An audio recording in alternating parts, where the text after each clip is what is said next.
You guys enjoyed that opening? No? Well, okay then. What's up everyone? Hope you are having a good day. I'm here again for another Genshin support tier list video. This time we are gonna focus on Freeze Ayaka. Now before we get into this, I think I should mention first how each of the characters are tiered, and it's based on three conditions. Number 1, character synergy. This means how well the character's skill or playstyle complements Ayaka's game plan. Number 2 would be their damage output, basically the damage contribution of a character to the team. And then finally, you have utility. This can mean several things such as party buffing, shielding, and many more that I'll show in the screen. Also keep in mind that since we're talking about Freeze Ayaka, this means that your team composition is required to have one Hydro character to be able to freeze right, and ideally one Cryo character. Now you don't need the Cryo, but it's a good addition as you benefit from the Cryo resonance, plus Cryo characters will grant you more Cryo orbs. Due to this format, you'll be seeing Cryo and Hydro Elemental characters dominate higher tiers, whereas elements such as Pyro and Electros are generally at the bottom. Obviously, Pyro and Electros, they're not bad, they're just less desirable when constructing a freeze team. Okay, on with the tier list. As you can see, I've already placed every main DPS down here. Yes, there are DPS here that can work as a support, but we want as much as field time as we can get for Ayaka. Also, I'll be skimming over lower tiers, namely D, C, and B. This way I can be more in-depth with the characters on the top of the list. And with that out of the way, we can now start with D tier. So for D tier, you have Goro, Amber, Shinyan, Toma, Noel. Pretty self-explanatory. They have low synergy, low damage output, nor their utility is any useful for Ayaka. Goro is exclusively for Geo carries. These three characters can even be an anti-synergy by melting frozen enemies, right? And Noel's more or less a main DPS, but she provides healing and shielding. Again, I'm skimming over this. Next up is C tier. You have Xiangling, Sayu, Chi-Chi, Yunjin. Still not much of a synergy, but they bring something to the table. Xiangling has high damage output, but it messes up with your freeze. Sayu can apply very decent debuff and provide you with healing. Chi-Chi also healing, but with her you gain Cryo Resonance. And then you have Yunjin, who buffs party normal attacks. The key point there is only normal attacks. Ayaka optimal combos usually ends with a charge attack, so keep that in mind. Also, Yunjin has a parry, so if you like the Beidou playstyle and parrying, then go for it. Moving on to B tier, you're gonna see a lot of Electro characters here by the way. First off is Aloy. Problem with her is that she's a unit that doesn't have Constellation, meaning she can't be any stronger. She does have an 8% bonus attack buff from her A2 passive. Ujosara is good for bursting bosses. She gives flat attack bonus from her E and Q buffs. Ayaka's Q snapshot, so the short 6-second buff duration, which is usually the problem in most Kujo teams, isn't really an issue. Beidou, she's more of a quick swap main DPS. Her burst follows Ayaka around and deals a decent amount of damage, plus her parry has a great scaling. Though it's not easy to get her burst back with a freeze team, and that's usually where most of her damage comes from. Next up is Fischel and Yanamiko, another Electros. They both have the same playstyle, which is an off-field DPS. Yanamiko has more base damage, but I would still use Fischel over her since Fischel can funnel herself with electro particles, and Yanamiko's burst, similar to Beidou, is just too much to recharge without an electro battery. One main problem about Electro plus Cry combination, and also the reason why they're mostly here, is that the 40% physical shred that they provide when you proc Superconduct doesn't really get utilized on a freeze team. Okay, moving on, Jin can make use of Veneer Reset.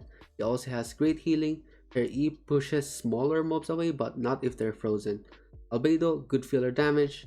The 125 EM you get from his Q is pretty useless though, since freeze is not an amping reaction. Then lastly, you have Chongin. His main kit is converting your team's melee attack into Cryo. Now Ayaka already does that every time she dashes, right? Chongin does have a Cryo Shred from his A4 passive though, but it's kinda unreliable to hit. Anyways, that's all for a B tier. Moving on, we have A tier. Congrats if you reach here, although it's not even that long. Plus, there's a chance that you've skipped here. So let's start with the character everyone should have, Barbara. Barbara, she is a Hydro Applicator that also fulfills the healer role, a Thrilling Tales holder, and that's the thing with the Catalyst users actually. They automatically becomes a buffer because this weapon exists. And for Barbara who doesn't go offensive stats, there's no reason not to use it. Zhongli, a little bit of an anti-synergy with his E-Shatter, but nonetheless a very solid character due to his insane shielding and universal shred. You don't need to worry about dodging if you have him, but at the same time, you don't need to dodge if they're frozen, right? Also, you have an option to go Petra and Tenacity set, which helps with the party buffing, assuming someone already has Noblesse. Next up is Bennett. Broken character, didn't put him in S tier though, but let's talk about why he's good first. First, unlike the pyro candidates I previously mentioned, his main kit doesn't really mess with your freeze. As long as you use it first, nothing gets melted. And second, his Q buff. Come on guys, we all know how strong his buff is. That burst costs 60 energy though, and you really can't have another pyro unit in the team because that will just create more melting. And at that point, you're not growing freeze anymore, and Melt Ayaka is pretty bad. Okay, moving on. Sucrose can easily group mobs and apply Viridescent debuff. One of the main thing about Sucrose is that she also increases your EM like Albedo, but I think we already established that EM is pretty useless. Trilling Tails Holder again, her first constellation adds another E stacks, and pair that with Sack Fragment, then you got yourself a self-battery debuffer / a mob grouper. Kaya, his E has only 6-second cooldown and gives 4 to 5 cryoparticles, and even more if you freeze them due to his A4 passive. If you're having trouble filling up Ayaka's Q, then Kaya is a great help for that. However, if you aren't struggling with that and or wanted to lean more into damage, then Rosaria is the pick. Rosaria provides good team energy while contributing good damage as a sub DPS. She has a good synergy with Favonius Lance because her kit gives her crit rate, and she has a couple of useful constellations. E2 increases the duration of her Q by 4 seconds, C4 regenerates 5 energy to herself, this way she can burst more often. Finally, she has A4 passive which grants party members 15% crit rate after casting Q. So Kaya and Rosaria, both solid 4 stars options. And that is it for A tier. Moving on to S tier guys, Diona, a very popular teammate for Ayaka, great battery, can easily proc Sacrificial Bow with her multi-hits, strong shielding, strong healing. Genshin only has 1 to 2 Hydra sub DPS in the game, and it makes it so that in cases where Diona gets picked, she pretty much forced to team up with another Hydra support, and that kinda cuts off the team's overall damage. However, if you do have a Hydra sub DPS, such as Shinkyu or Ayato, she's a solid teammate and definitely deserves the S tier spot. Next up is Shinkyu.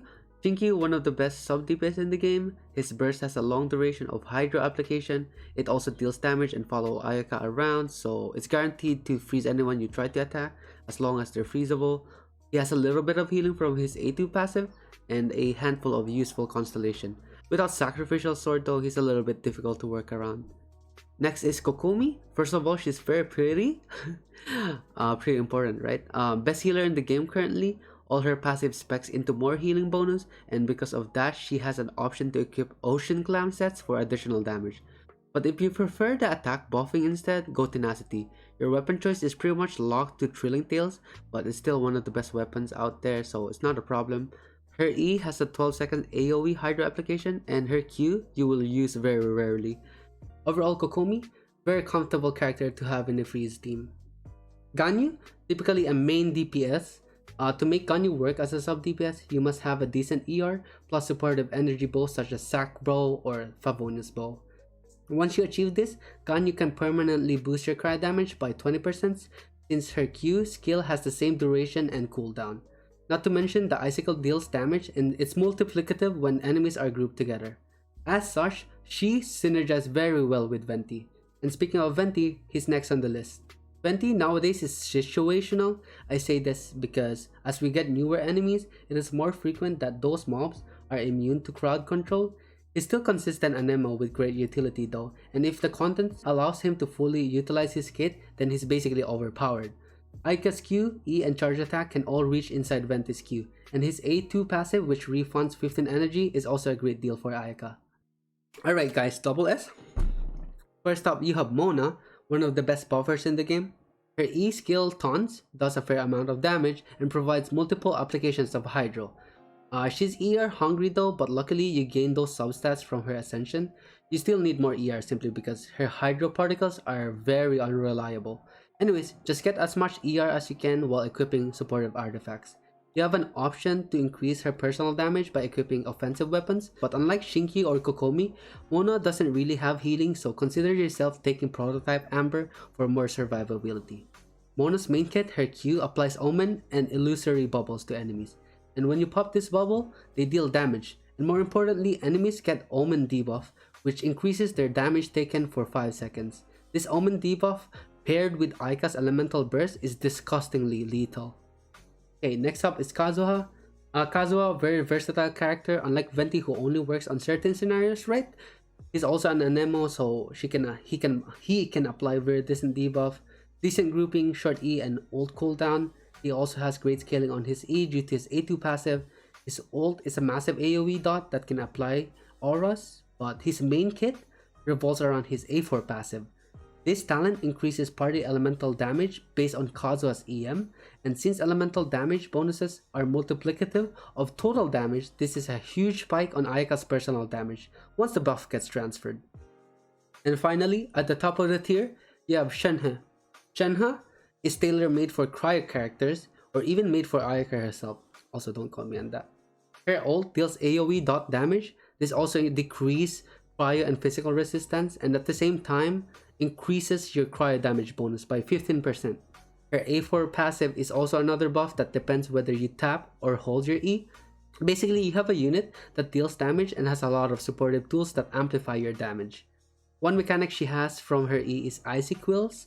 This is basically an additive flat attack damage that is based on Shenhe's total attack stat and is triggered by characters who deal cryo damaging abilities. Yeah, pretty confusing explanation, right? I don't know, just Google it if you can.